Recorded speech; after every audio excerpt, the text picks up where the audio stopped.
Ladies and gentlemen, aging is an inevitable process, but how we navigate it determines the quality of our later years. Many people assume that growing older means declining health, reduced purpose, and a passive existence, but that is not necessarily the case.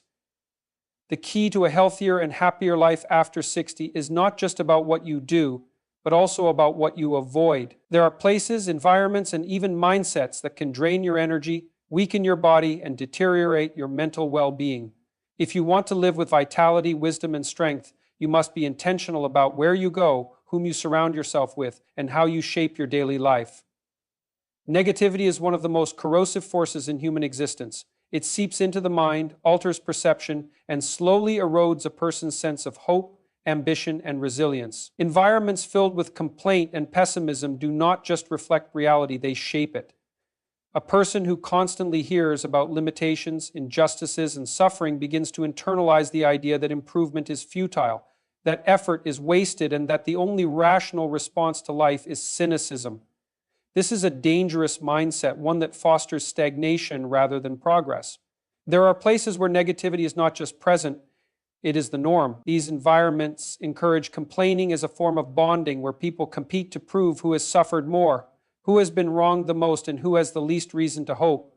Such places do not promote solutions. They cultivate a culture of shared misery.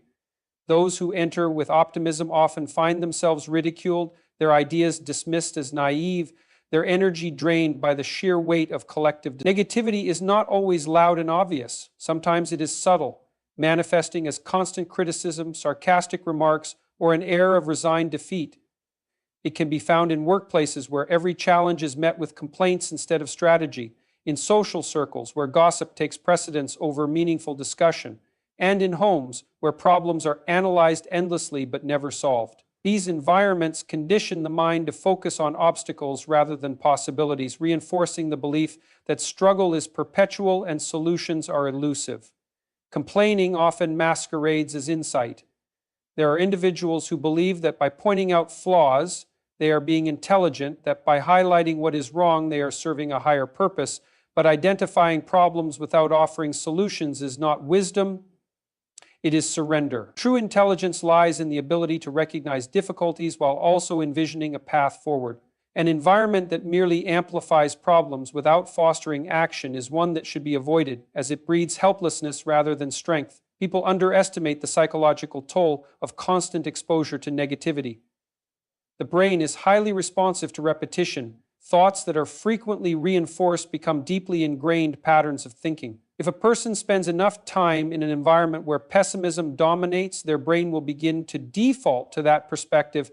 Even when presented with opportunities, they will find reasons why those opportunities will fail. Even when faced with solutions, they will focus on potential complications rather than possibilities. This is how negativity becomes a self-fulfilling prophecy. Energy is finite, and where it is directed determines a person's trajectory. Spending time in environments of complaint is an act of misallocation, where valuable mental and emotional resources are wasted on discussions that lead nowhere.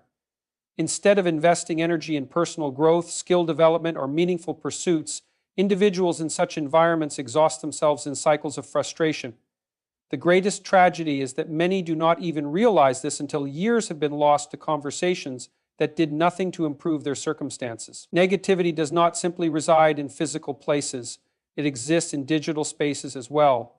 Online forums, social media groups, and news platforms can become breeding grounds for pessimism, where outrage is encouraged and every event is framed in the worst possible light.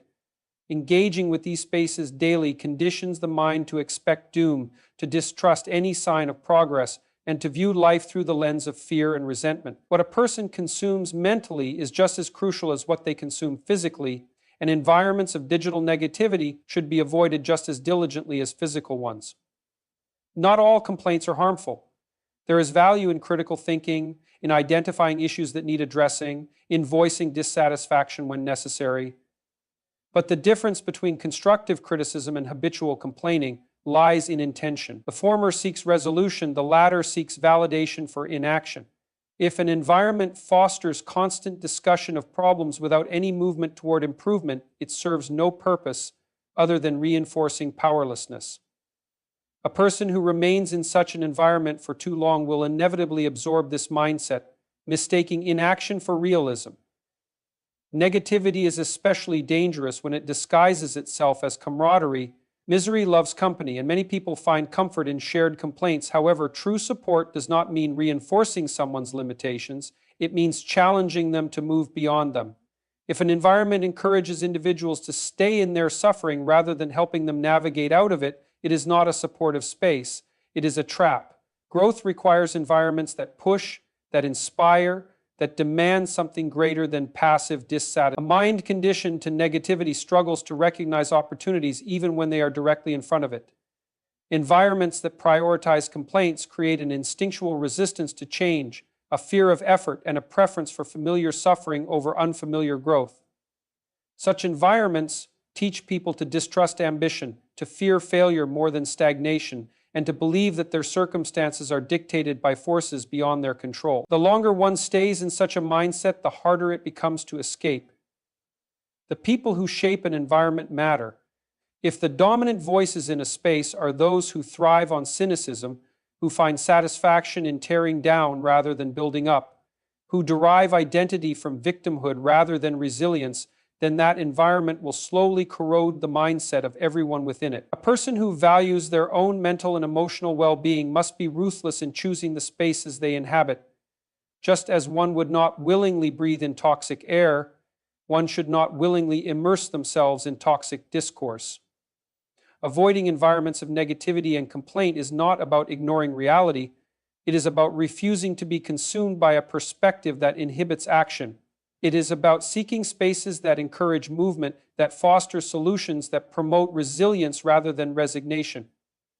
The environments a person chooses will either push them toward growth or pull them into stagnation, and that choice determines everything.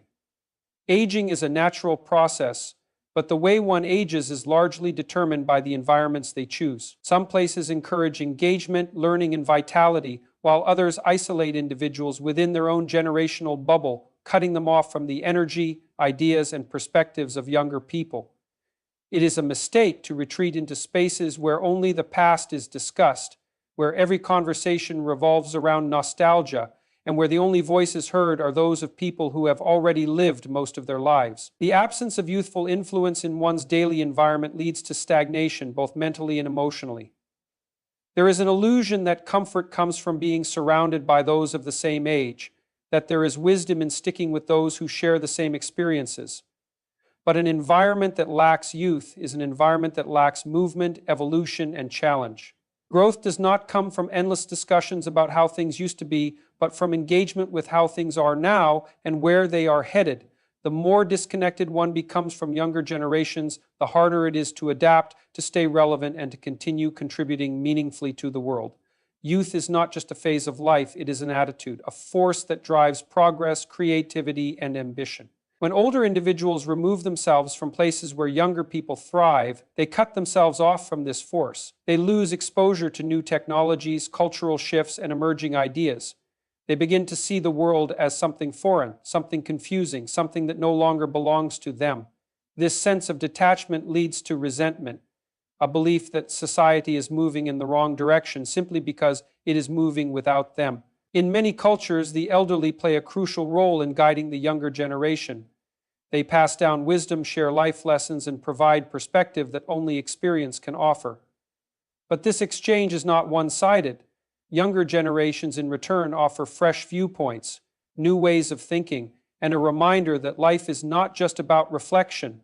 It is about ongoing participation. When older individuals remain in places that do not include youth, they lose the opportunity to both teach and learn, to share their insights while also expanding their own understanding of the present world. It is tempting to retreat into spaces that feel familiar, where conversations are predictable and there are no uncomfortable challenges to one's worldview. But this comfort comes at a cost. The absence of youthful energy leads to a gradual narrowing of perspective, where everything outside of one's immediate environment feels alien and overwhelming.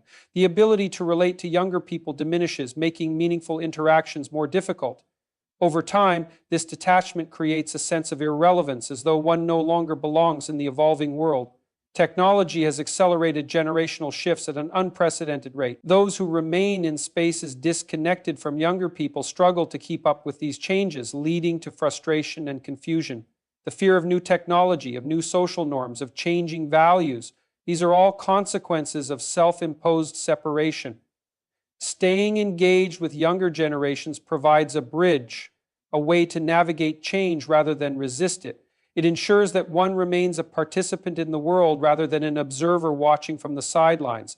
Mentorship is one of the most powerful ways for older generations to remain relevant and engaged.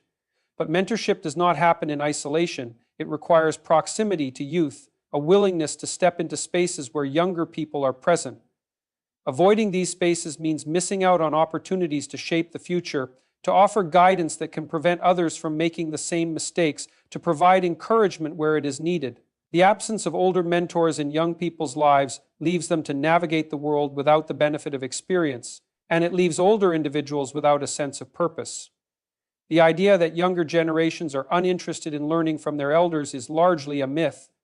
While youth naturally seeks independence, it also craves understanding. Many young people lack figures in their lives who can provide wisdom without judgment, who can offer perspective without imposing outdated expectations. When older individuals avoid places where younger generations gather, whether in educational spaces, creative communities, or even online platforms, they deprive themselves of the chance to be that guiding presence, to shape minds in a way that textbooks and media cannot. There is an undeniable energy that comes from being in the presence of youth. Their enthusiasm, their drive, their willingness to take risks, these qualities are contagious. When older individuals place themselves in environments where this energy is present, they absorb it. They are reminded that life is still unfolding, that there are still things to strive for, still goals to be set, still passions to be pursued. But in places where youth is absent, where everyone has settled into predictable routines, this energy fades and the will to continue growing weakens. Some environments reinforce the false belief that aging means stepping back, that the role of the elderly is to observe rather than participate. These are places where conversation revolves around ailments rather than ambitions, where change is viewed with suspicion rather than curiosity, where the world outside is seen as something distant rather than something to be engaged with. Avoiding such places is essential for maintaining a mindset of vitality, for ensuring that age does not become an excuse for disengagement, but a foundation for continued contribution. Generational connection is not just about avoiding loneliness, it is about maintaining relevance. A person who remains connected to younger generations is more likely to stay informed, to adapt to changes, to feel a sense of purpose. They are more likely to see life as something that still holds potential rather than something that is winding down. But this connection does not happen passively. It requires effort, a willingness to step into spaces where young minds are shaping the future, to listen as much as one speaks, to offer guidance without assuming superiority. When older individuals remain in places that isolate them from youth, they unknowingly accelerate their own mental and emotional decline. They lose touch with the world as it is, not because it is moving too fast, but because they have chosen to stand still.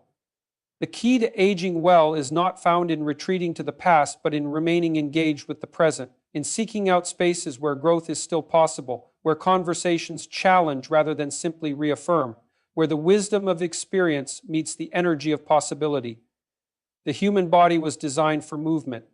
From the earliest days of human existence, survival depended on physical activity, walking, running, hunting, gathering, building, and adapting to ever-changing environments. Yet modern life has created spaces where movement is minimized, where the default state is sitting, and where physical exertion is treated as an inconvenience rather than a necessity. These places, though comfortable, slowly erode vitality, strength, and overall well-being, leading to physical decline long before it is inevitable. A sedentary lifestyle does not just affect the body, it reshapes the mind. When a person spends most of their time in places that require little movement, their energy levels drop, their cognitive abilities slow, and their motivation diminishes. The connection between physical activity and mental sharpness is undeniable. Spaces that demand nothing from the body inevitably lead to a decline in alertness, productivity, and emotional resilience, fostering a cycle of passivity that becomes increasingly difficult to break. One of the most dangerous aspects of sedentary environments is their deceptive sense of relaxation. People assume that sitting for long periods is restful, that avoiding exertion preserves energy, but the opposite is true. The less a person moves, the more sluggish they feel. Muscles weaken, joints stiffen, circulation slows, and energy depletes. What seems like rest is in reality slow deterioration, a gradual surrender to physical decline that could have been prevented through consistent, moderate movement. There are places that actively promote a sedentary lifestyle, where extended sitting is the default and movement is seen as unnecessary. Whether it is long hours spent in front of a television, sitting in an office chair for most of the day, or frequenting locations where the primary activity is passive entertainment, these environments strip people of their natural inclination to move. The body adapts to what it is given, and when it is given stillness, it learns to function at a lower capacity, making even small efforts feel exhausting over time. Many public spaces are designed for convenience rather than activity. Elevators replace stairs. Chairs are positioned everywhere to encourage sitting, and entire infrastructures are built to minimize walking. Cars dominate urban landscapes, reducing the necessity of walking even short distances. While convenience may seem beneficial, it comes at a cost. The body becomes accustomed to minimal exertion, and what was once effortless, climbing stairs, carrying groceries, standing for extended periods, begins to feel strenuous. The more one avoids movement, the more difficult movement becomes.